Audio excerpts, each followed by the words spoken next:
Nurse Ara. Babalikan ko na lang kayo, ha? Ikaw na bahala sa patient. Okay, Sige po.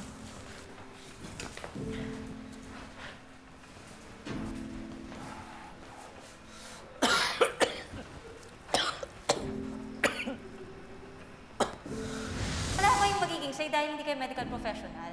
At saka yung virus, hindi niya ho alam na stockholder kayo. Kaya tingnan ho natin pag nagkasakit kayo kung saan kayo dadali ng yabang nyo. Teka na nga. Bastos ka! Hoy! Hoy!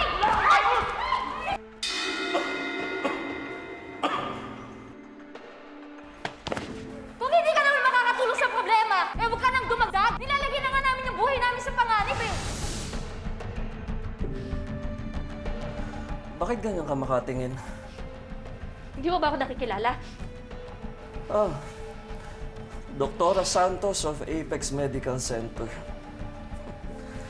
Bakit hindi ka nakapipili? Hindi mo itatanong kung nasaan yung kaibigan kong doktor? Sino yan? Yung bastos at mayabang? Doktora Yula Sarmiento yung pangalan niya. Third year general surgery resident. Tandaan mo yan! Alam mo ba kung nasa siya ngayon? Patay na siya!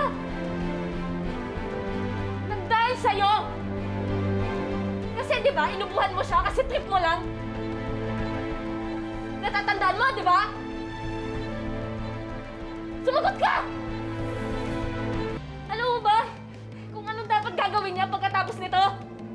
Ikakasal na dapat siya! Dapat, pupunta na siya ng Canada tapos kikitain niya yung nanay niya doon! Pero lahat ng yun wala na dahil sa'yo!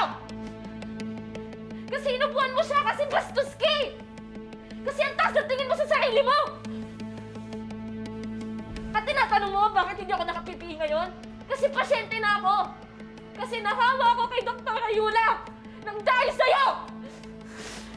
Hindi ko alam na may sakit na ako. Kung alam ko, hindi ko gagawin yun. Eh, ginawa mo pa rin eh!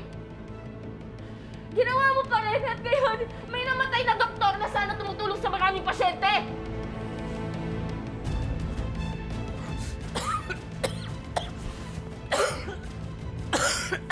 Nurse! Ano Tulungan yung mo ako! nararamdaman mo? Hindi ako makahinga! Umalis ka dito! Ayoko sa'yo! Nurse! I'm sorry kung may mga nasabi po akong mali kanina. Kaibigan po ni Dr. Ayula yung kausap ninyo eh. Pero ngayon ako po si Doc Annalyn. Kaya sagutin niyo po ako, ano pong nararamdaman mo? Kasi tutulungan kita.